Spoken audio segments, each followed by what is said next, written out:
Well, we are continuing the series through the book of Acts. And if you're new to the Bible is made up of a bunch of different books. And one of those books is called Acts. And that's A-C-T-S, not like an axe. This book helps tell the story of how the early church got started. How did the message of Jesus and his death and his resurrection go from just a small group of people in Jerusalem to spreading throughout the Roman Empire? The book of Acts is like a history document that helps answer that question. And if you were here last week, we talked about a story where Paul was preaching such a long sermon that somebody was bored, fell asleep, and literally died on the spot. And today we're covering 6 chapters, chapter 21 through 26. So if I were you, I'd be nervous. It's like last week, this guy's boring people to death. Now we're preaching lots of chapters. It seems, where's this guy taking us? But we're going to try to stick within our time frame today, even though we're covering so much, all right? So would you open a Bible with me to Acts chapter 21? This is on page 988 in the Bible that's in the seat there, close to you. And as I said, we are covering chapter 21 through 26. So if you have a Bible open, it'll just be a little bit easier to follow along. Isn't it true that there are certain events that cause you to rethink your priorities? Maybe you got a new job and all of a sudden, like, you used to be the person who you show up late, but now you're going to be the person who's on time. You got a new job, and just that event causes you to prioritize differently. Maybe this is what happened when you started dating someone, or when you got married, or when a kid was born. Maybe I remember as a kid, we got new carpet upstairs, and for a while it was like, you're not allowed to take any food upstairs. And that didn't last super long, but at first, our parents were super up, this new event, and we've got new priorities.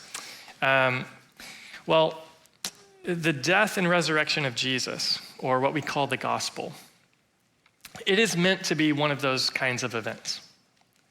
It's an event that once you encounter it, it should cause you to rethink and to shape your priorities. And it causes things to be put into perspective. As I was thinking about this, I remembered this little section from this devotional book by D.A. Carson. And he says, "I would like to buy about $3 worth of gospel, please. Not too much, just enough to make me happy, but not so much that I get addicted. I don't want so much gospel that I learn to really hate covetousness and lust. I certainly don't want so much that I start to love my enemies, cherish self-denial, and contemplate missionary service in some alien culture. I want ecstasy, not repentance. I want transcendence, not transformation.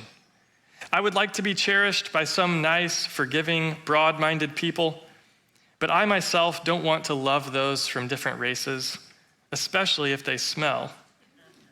I would like enough gospel to make my family secure and my children well-behaved, but not so much that I find my ambitions redirected or my giving too greatly enlarged. I would like about $3 worth of gospel, please." And as I read that, that's me so often. Do you resonate with that at all? And yet, the gospel is meant to be an event that shapes your life. The death and resurrection of Jesus is meant to completely reorient how you understand your identity and your life. And today, what I want to do as we look at this passage is see how the gospel should shape our priorities. And so what we're going to do today is, first, I want to give a brief overview of what happens in verses 21 through 26. So we're going to look at a plot summary. And then I want to talk about 2 ways that the gospel should shape our priorities. All right? So first, let's get an overview of what happens. in these chapters. If you're new to the Bible, the chapters are the big numbers, the verses are the small numbers. And so I'll be referencing chapter 21, verse 1 as I go. So Paul first has planned to travel to Jerusalem and then Rome. He tells us that in chapter 19, verse 21. It says, after these events, so Paul's in Ephesus, he says, Paul resolved by the Spirit to pass through Macedonia and Achaia and go to Jerusalem. After I've been there, he said, it is necessary for me to see Rome as well. And he writes to the Romans about that time in Acts chapter 19. So the book of Romans in our Bible is written about this time in Acts chapter 19, verse 21. And Paul tells the Romans, hey, I'm stopping in Jerusalem, and then I want to come and see you, and I'm on my way to Spain.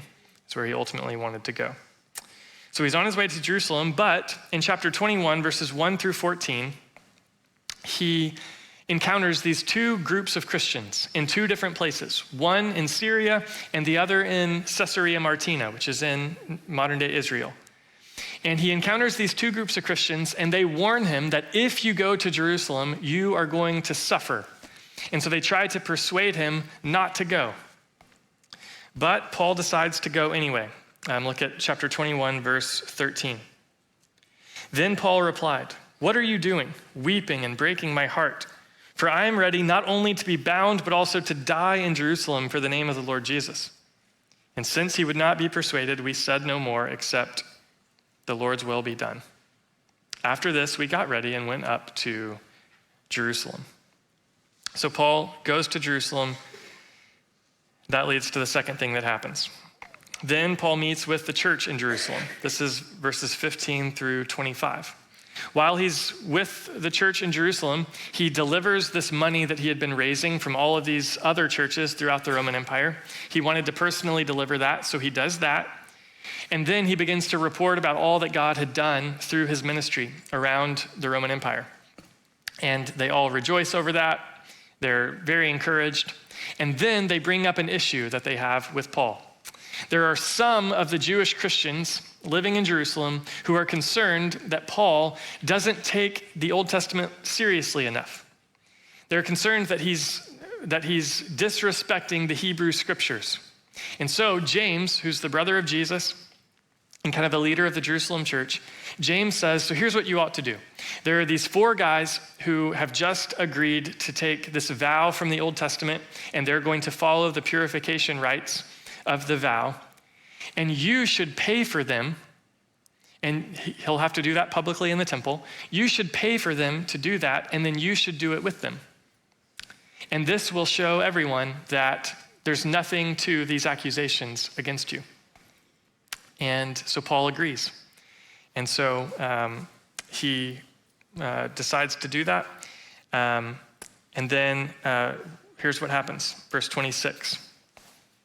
So the next day, Paul took the men, having purified himself along with them, and he entered the temple, announcing the completion of the purification days when the offering would be made for each of them. So he makes this public thing, and he says, look, I don't disrespect the law.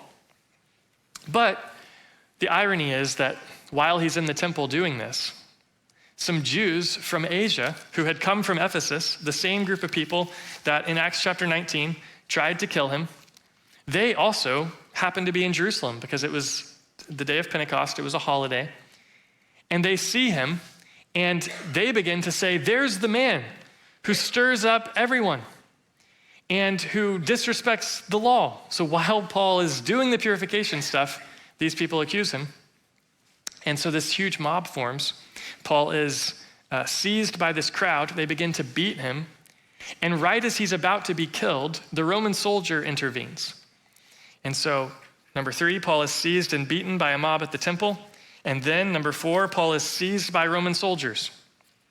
And so the soldiers carry him out.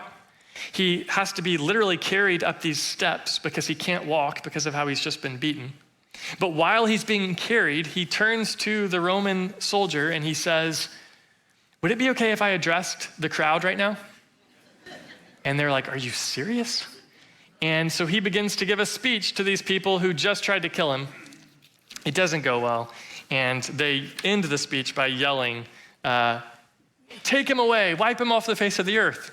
And so the Roman soldier takes him back to the barracks where he can hold him until he figures out what we got to do with this guy. Shortly after that, number 5, Paul stands before the Sanhedrin, which was the Jewish court, the Jewish leaders, and he provides testimony before them.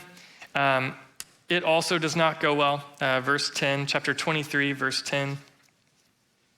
When the dispute became violent, the commander feared that Paul might be torn apart by them and ordered the troops to go down and take him away from them and bring him into the barracks.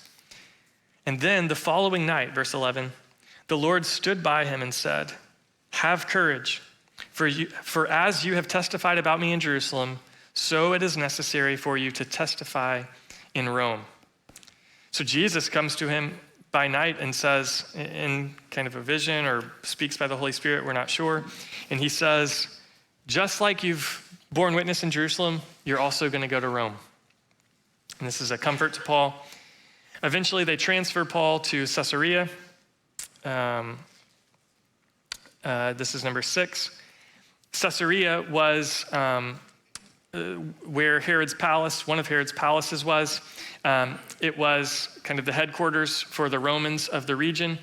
And so because Paul was a Roman citizen, he was going to be tried by Rome rather than by the Jews. And so they take him to Caesarea. You can still visit Caesarea today, by the way. Caesarea Martina is what it's called. It's beautiful. It's literally right on the beach of the Mediterranean Sea. There's this beautiful amphitheater that Paul's going to go into in chapter 26 that's still standing today. You can still go to where Paul was on trial today. Super cool. But that's a side note. So Paul goes to Caesarea, and then when he gets to Caesarea, there are 3 trials that happen, and that's chapter 24, 25, and 26. The first trial, he testifies before the governor named Felix. This is chapter 24. Look at, after he testifies before Felix, then look at chapter 24, verse 27. Chapter 24, verse 27. After 2 years had passed, Porcius Festivus succeeded Felix, and because Felix wanted to do the Jews a favor, he left Paul in prison. So Paul is in Caesarea for 2 years, first with Felix, then this guy named Festus takes over. In chapter 25, Paul meets with Festus. It's to Festus that he appeals to go to Caesar. What it means that he appealed to go to Caesar is to say that's where he wanted his trial to be held. And the reason that he wanted to go to Rome, we'll talk about in a minute, but ultimately he was learning that there wasn't a fair trial taking place where he was, and so he decided to appeal to Caesar. That's chapter 25. He meets with Festus, and then this man named Herod Agrippa comes.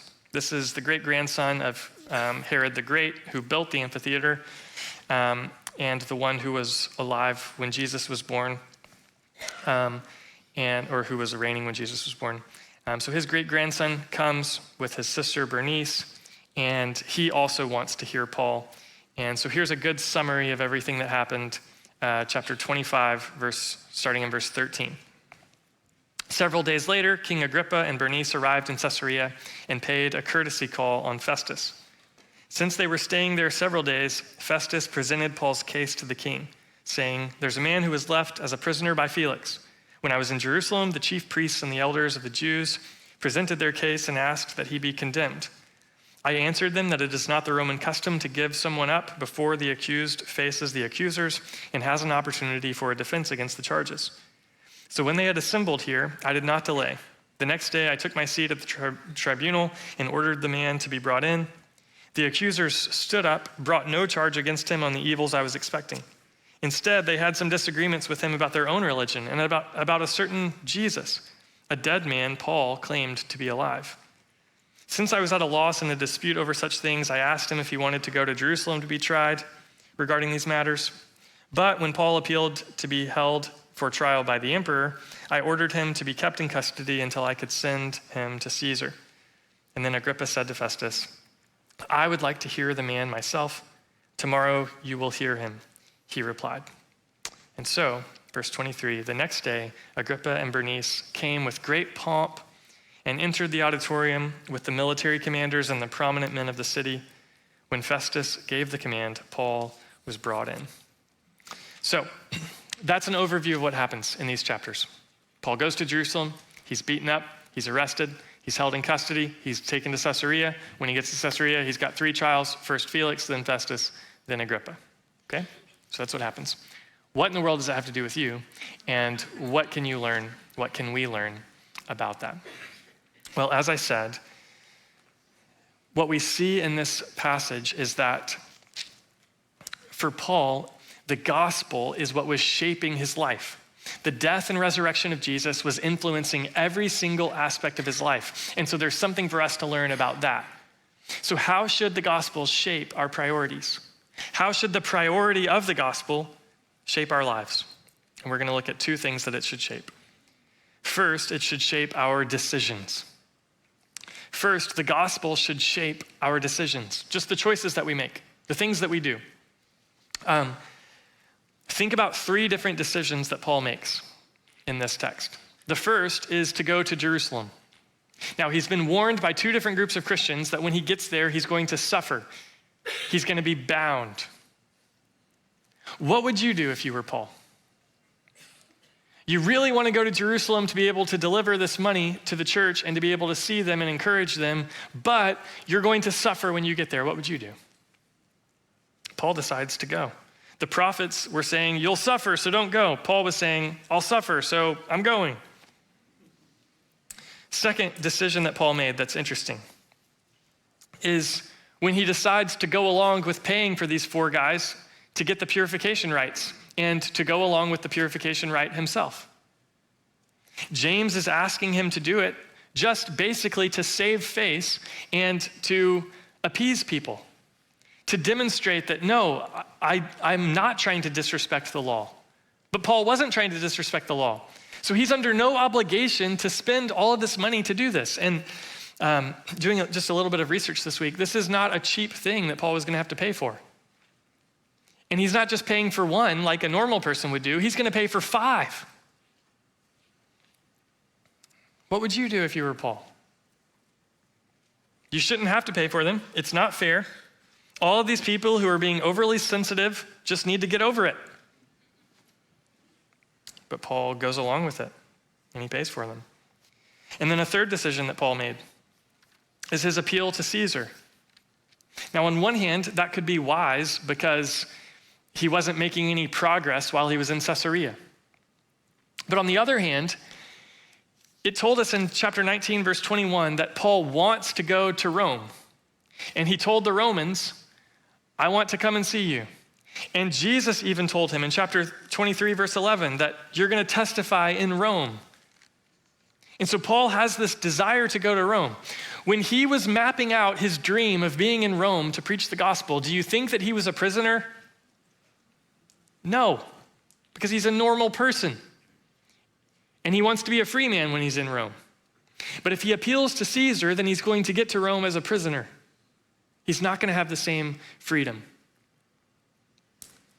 And yet he appeals to Caesar anyway. Is that what you would have done? Your dream is going to come true, but it's not going to be exactly like you would have wanted it. A lot of the details are off. But he does.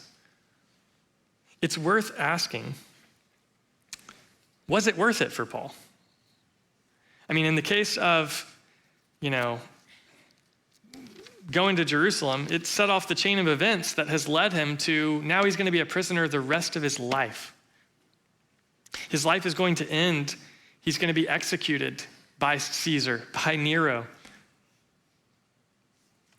Was it worth it? Paul wrote to the Philippians while he was in prison in Rome. And he wrote this. "Now I want you to know, brothers and sisters, that what has happened to me going to Jerusalem, me being bound, me going to Rome as a prisoner, What has happened to me has actually served to advance the gospel, the good news about Jesus and his death and his resurrection, so that now it has become known throughout the whole imperial guard. See, in God's mysterious providence, Paul will actually write a number of New Testament letters that we have in our New Testament while he's imprisoned. Would he have written those letters had he not been in prison? We don't know. But in God's providence, that's how he ends up writing them. And he says, the gospel is advancing. Do you see how the gospel, the message of Jesus and his death and his resurrection, is taking priority in his life? It's shaping his life. Let's think about how for Paul in these chapters, it's clear that he's a person of courage and kindness and sacrifice because of the gospel. How is Paul's thinking different from our thinking in this? Here are questions that we might ask when making decisions. Will it be fun?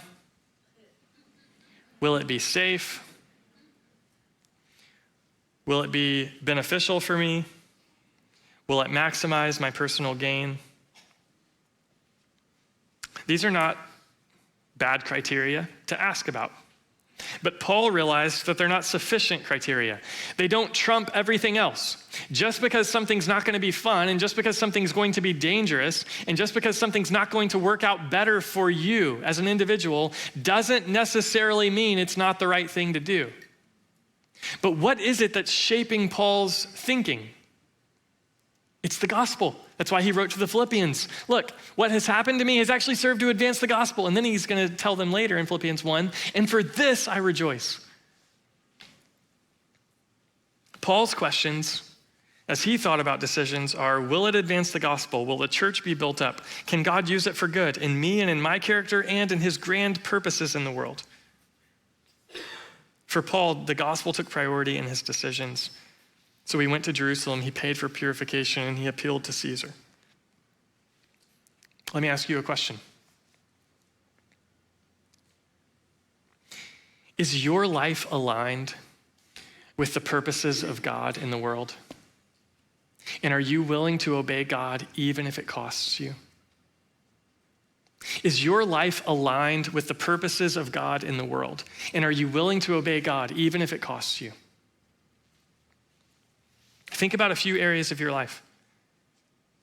Think about some relationships in your life, your marriage, your parenting, your dating, your extended family, and the dynamics at play maybe even this week. In the way that you understand those relationships, interact in those relationships, the way that you respond in those relationships, is your life aligned with the purposes of God? Is your life aligned with the good news of Jesus and his death and his resurrection? What about your money? Is your money aligned with the purposes of God in the world? What about your time? What about your body? What about your career? What about your location?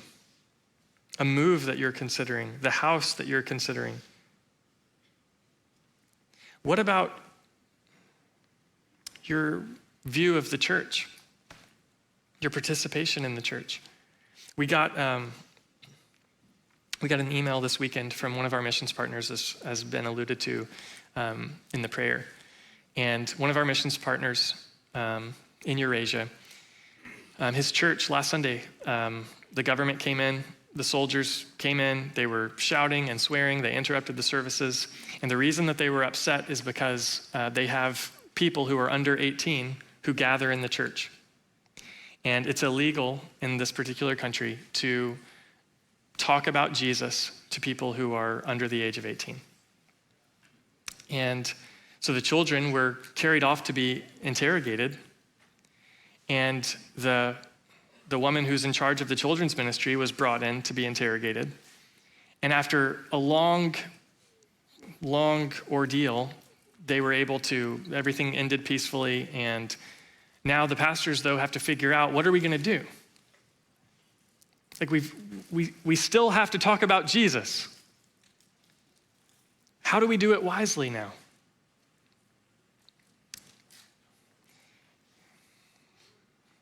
They understand the reality that the gospel has to shape their priorities. Would this be true of our church? When we come to gather, would the reason that we gather here, would the gospel take priority? Would we come to worship, not have our preferences satisfied? Would we welcome one another, not just come to talk to the people I already feel comfortable around? Would we look for new people? Would we look to include people who are different than us? Would we take an interest in discipling people? Would we move beyond just the comfort of keeping it casual, and would we be willing to risk and get serious about talking about real things and the Lord with one another? Listen, if you're here today and you're not a Christian, but maybe you came with a Christian friend, this would be a great question for you to ask them after the service today. Ask them, is it true of you that you believe in the death and resurrection of Jesus? And how is that affecting your life? Help me understand. Help me understand how your life is different from mine because you believe the gospel. That's an excellent question to ask your Christian friend. So this passage helps us see the priority of the gospel in our decisions. It also helps us see the priority of the gospel in our witness. So first, the priority of the gospel in our decisions. Second, the priority of the gospel in our witness. Now, the word witness is kind of a key word throughout the book of Acts. In Acts chapter 1, verse 8, Jesus said, here's the whole point of the book. You're going to be my witnesses in Jerusalem and Judea and Samaria and to the ends of the earth. And Jesus is saying, you're going to go, you, my followers, are going to go and you're going to testify to people. That is, you're just going to say you believe something to people. And what you're going to say that you believe is that I'm alive and that I save, that I really live and that I can save. That's what you're going to go and spread. And Paul is someone who the message of Jesus and his death and his resurrection, the gospel, has completely shaped the way that he witnesses. And we have a lot to learn from this as well. Throughout these chapters, Paul has a lot of speeches that he gives. 5 different times he gives a speech. What does he say when he has the opportunity to speak? There are 2 main things that he says. First is his personal story. He shares about himself. When he speaks to the mob in chapter 22, verses 1 through 21, he just shares his story. He talks about his childhood, and he talks about his education and his conversion and his beliefs and how his life changed because of Jesus. So before the mob, he talks about himself. Then before Felix, the governor, in chapter 24, he talks about himself. He says that I have hope in God because of the resurrection. I strive to have a clear conscience towards God and men. So he talks about himself. He shares his own story. And he does the same thing before Agrippa in chapter 26. Chapter 26 is the longest version of Paul's testimony or his conversion story, how he became a Christian. And he just tells his story. Let me ask you, do you have a story of how God has saved you? Can you share a story about your story about what God has done for you in his son, Jesus? Maybe if you call yourself a follower of Jesus, this is a good thing just to practice. Just practice to somebody that you trust, a friend. Just say, can I practice sharing clearly but concisely what God has done in my life? Why I'm a follower of Jesus? Just practice. It's part of the way that the gospel takes priority in our witness is being able to share our own story of what God has done for us. This is an important part of being a witness to Jesus, but I want you to see something. It's not the primary thing that it means to be a witness to Jesus. The primary thing that it means to be a witness to Jesus is not just sharing your own story. The primary thing it means to witness to Jesus, what it means for the gospel to have priority in your witness, in your telling others, is to talk about the death and resurrection of Jesus, to tell his story, to tell the story of Jesus. This is the primary thing that takes place in Paul's messages. Chapter 25, verse 19. This might be my favorite verse in these chapters. This is Festus speaking to Agrippa, and he's just summarizing who Paul is for Agrippa. And he says, they had some disagreements about their own religion and about a certain Jesus, a dead man Paul claimed to be alive.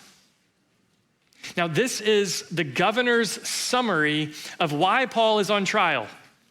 I don't know. They've got a bunch of questions about their own religion, and there's this man named Jesus. He's a dead man, but Paul claims that he's alive. That's why Paul's in jail. That's why we're going to have a meeting tomorrow. You can hear from him yourself.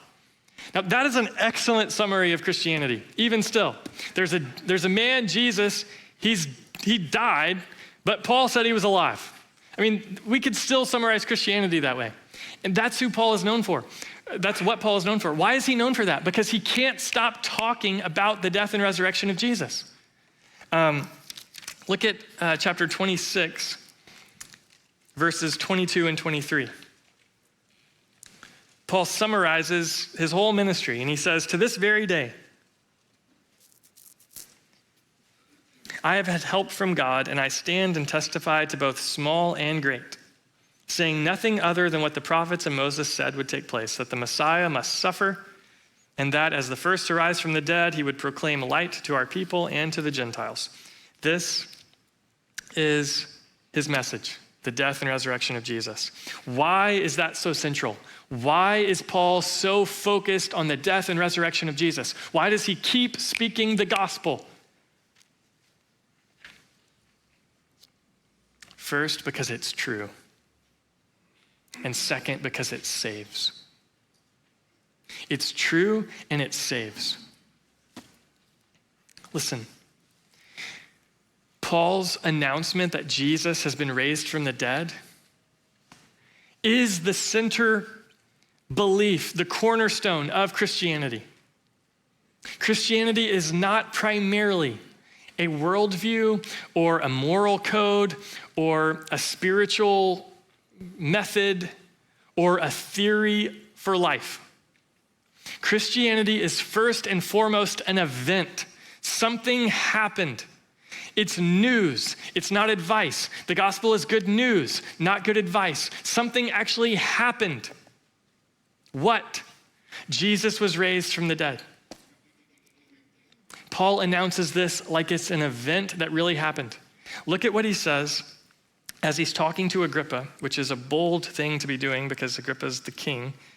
He comes from a family who has been responsible for trying to kill baby Jesus, for killing John the Baptist, for killing James in Acts chapter 12. And then Paul is going to speak to the great-grandson of the Herod family and try to convince him to become a Christian. So Paul, he says this thing about the resurrection, and then look what happens. Verse 24, chapter 26, verse 24. As he was saying these things in his defense, Festus exclaimed in a loud voice, "You're out of your mind, Paul. Too much study is driving you mad."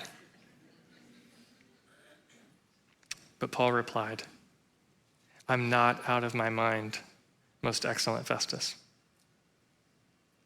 On the contrary, I'm speaking words of truth and good judgment. For the king," he's talking to Festus about Agrippa, who's sitting right there. He says, "For the king knows about these matters, and I can speak boldly to him. For I am convinced that none of these things has escaped his notice." Listen to this phrase. since this was not done in a corner. You see what Paul is saying? He's saying these things that I'm announcing, they weren't done in a corner. The death and resurrection of Jesus did not happen in some quiet, dark corner in secret. There's no conspiracy here. This stuff happened out in broad daylight. King Agrippa has been around this area for a long time, and he knows these events. He knows that what I'm talking about has been happening over the last 20 years. He knows it because so many people around here are witnesses to these things. Jesus fed thousands of people. Jesus did miracles for thousands of people in this area. And hundreds and hundreds of people have seen Jesus be raised from the dead. This isn't just something that somebody conspired. This didn't happen in a corner. It happened on the street. It happened in public. And this is why Paul gives his life to announcing this message. Not because it's really inspiring, even though it is. Not because it can make you feel better when you've sinned, even though it does. The reason he gives his life to announcing this message is because it's true. It happened. And the appeal that he makes is, it didn't happen in a corner. And listen, maybe this is what you need to hear today too. There are all kinds of wonderful resources that talk about the reality of the resurrection, the credibility of the resurrection. You can pick up, there's a book in the bookstall that has a whole chapter on this in The Reason for God. Go to the bibliography, look at the footnotes, and you can get a ton of other great resources on this subject if you want to. But today, we don't have time to get into all of the arguments for the evidences of the resurrection. Let me just give you one. It didn't happen in a corner. This event, Paul saying this speech in Acts chapter 26, happened in AD 60. The reason we know that is because it tells us that the transition between Festus and Felix happened in Acts 24, verse 27. And we know that that happened in AD 60. And we know that Festus reigned from 60 to 62. So this happened in AD 60. And here's why that matters. Because we're talking about this being within the lifetime of the eyewitnesses to the resurrection of Jesus. And in AD 60, we know that Paul has already written a number of his other New Testament letters. And he's already written 1 Corinthians 15, which says, I passed on to you what I also received, that Christ died and Christ was raised. So within the lifetime of the eyewitnesses, within just 15 or 20 years from the events themselves, documents are circulating talking about citing real names of real people in Jerusalem who you could speak to if you wanted to learn more about the events that happened with Jesus. Why is that so significant? Here's why. Because one of the ways that people explain the Gospels and the New Testament is they say, these things were written so long after the events that there was time for myths and legends to grow. But this stuff did not happen in a corner. There were witnesses. And these documents were circulating within the lifetime of those witnesses. Jesus really was raised from the dead. We don't follow Jesus merely because it's existentially satisfying and offers us meaning in life. We follow Jesus because he really rose from the dead. The other reason that Paul can't stop announcing the resurrection of Jesus is because the death and resurrection of Jesus save people. Jesus saves people because of his death and his resurrection. Look at chapter 24, verses 24 and 25. Several days later, when Felix came with his wife Drusilla, who was Jewish, he sent for Paul and listened to him on the subject of faith in Christ Jesus. Now, as he spoke, listen to what he's speaking about. As he spoke about righteousness, self-control, and the judgment to come, Felix became afraid and replied, "Leave for now, but when I have an opportunity, I'll call for you." So Paul is speaking about righteousness, self-control, and judgment. We'll talk about why in just a second. And he's pressing on Felix. Felix doesn't want to deal with that. He doesn't want to respond. Paul also explains the importance of this message in chapter 26, verse 17. He's quoting Jesus. Jesus said to him, "I will rescue you from your people and from the Gentiles. I am sending you to them. Here's why." Verse 18.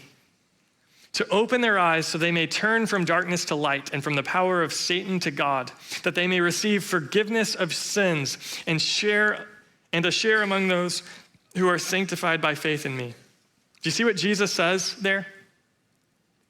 The death and resurrection of Jesus makes it possible for you to be rescued from a domain of darkness and transferred into a new kingdom. It makes it possible for you to be forgiven of your sins, and it makes it possible for you to have an inheritance, a share with the saints. That is what the message of Jesus accomplishes. That is what the death and resurrection of Jesus accomplishes. It saves. Listen, if you are here and you are overcome by the weight of your sin, you need to know what Paul shared, that there is a judgment coming. There is a day where you will give an account for what you have done. But listen, you do not have to fear that day. And your confidence on that day can come not from how bad you feel about what you've done. You just have so much remorse over the guilt that you have that you'll be saved on that day. And it's not, you won't be saved that day because you've got time to turn things around, or because the good will outweigh the bad. You can be confident on the day of judgment because Jesus died and was raised. And his death and resurrection means forgiveness of sins. It means being rescued from Satan and darkness and brought into light. It means having an inheritance that will last forever, that is imperishable, undefiled, and unfading. So, trust in Jesus. This is why Paul can't shut up about the resurrection, because it's true and because it saves. And what I want you to notice as we start to wrap this up is that Paul brings up this message in the worst possible times. Chapter 21, 22. He's just been beaten. And he says to the commander who's just saved his life, "Would it be okay if I addressed the crowd?" We look for opportunities like, "God, open a door for me to be able to make it clear that, I'm supposed to speak." That is a closed door. They're trying to kill you. Could I have a word? They're not receptive in that moment. There's nothing that's indicating now would be a good time for me to, but he speaks anyway. When he gets in chapter 24, this is such a cool little scene. Chapter 24, verse 24. Several days later, when Felix came with his wife Drusilla, who was Jewish, and here's just a super cool little historical note, okay? One of the only historical people that we can confirm died in the eruption of Mount Vesuvius in AD 79 in Pompeii was Drusilla, and she and Felix's son, Herod Agrippa. So Drusilla is a real person. This is AD 60. 19 years later, she's going to be in Pompeii, and she's going to perish in the eruption. She's a real person. Paul actually talked with her about the gospel. And the way that Felix and Drusilla got together was scandalous. And it involved some illegal activity and certainly some unethical, sinful activity, the way that they became husband and wife. And so when it says that Paul is speaking to them about, this is verse 25, about righteousness, self-control, and judgment, Paul is not holding any punches. He's not like trying to ease it in to them, like, well, you're a really powerful Roman governor. Jesus is a leader, and you could learn some leadership principles from Jesus. And let's study, we'll have 12 sessions to study the leadership principles of Jesus that you could apply to your life. Instead, he goes directly to the heart of things. He's speaking to them about righteousness and self-control and judgment. And he's offering them the freedom of the gospel. You do not have to carry your guilt. Jesus has carried it. He died, and he's been raised. Felix did not want to hear about that because it scared him. And so he dismissed him. Would you not make the same mistake? But instead, would you have ears to hear the message of Jesus and what he has done for you? And then the last speech Paul gives here is, again, not an ideal time to begin pleading with someone to become a Christian. You remember in chapter 25, verse 23, it says, great pomp they entered the auditorium. This is a massive auditorium. All the wealthy, influential, powerful people are there gathered for Paul's trial. And Paul starts to be insulted. You're out of your mind, Paul. He says, I'm not. And then he begins to address the king. Paul's on trial. But he begins to address the king. And what does he say? He says, King Agrippa, this is verse 27, chapter 26, verse 27. King Agrippa, do you believe the prophets? I know you believe. Agrippa said to Paul, are you going to persuade me to become a Christian so quickly or so easily? I wish before God, replied Paul, that whether easily or with difficulty, not only you, but all who listen to me today might become as I am, except for these chains. Paul has the audacity to look at the king and all in front of all the influential, powerful people, and he's just a prisoner who's been brought in for the trial. And he has the audacity to look at them and say, I have something that you need. Even though I'm in chains, I actually have something far more valuable than you have. Now that is bold. That is not trying to make the king like you. John Stott said, Paul wants the king's salvation, not his favor. And so Paul makes spreading the gospel a priority everywhere he goes, no matter the cost. And so here's an important question as we wrap up today. Here's an important question for you and for our church. Do we share Paul's priority to spread the gospel? Do we share Paul's priority to spread the gospel? There are two prayers that I would love for you to pray. First, God, where are you sending me? God, where are you sending me? Jesus sent Paul to Rome. Ask God where he's sending you. Is he sending you to Boeing or to Microsoft, to the government, to your construction site, to your school, to your next door neighbors, to the International Space Station, to the nations? God, where are you sending me? Second prayer. God, would you give me boldness and compassion? God, would you give me boldness and compassion? Boldness is willingness to speak the truth. Compassion is a heart that breaks for people who don't know Jesus. We need both. There are two ditches that we can fall into. There's the ditch where there's all boldness, but there's no compassion. You speak the truth, but there's no love. There's another ditch where there's lots of compassion, but there's no boldness. You're kind and caring, but you never speak the truth. We want to hold her between the ditches.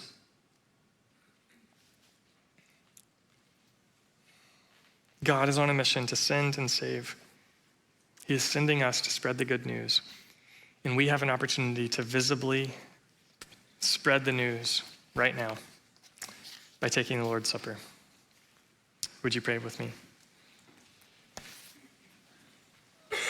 Father, I ask that by your Spirit, you would give us wisdom to know what to do with what we've just heard and give us the courage to do it. It's in Jesus' name that I ask. Amen.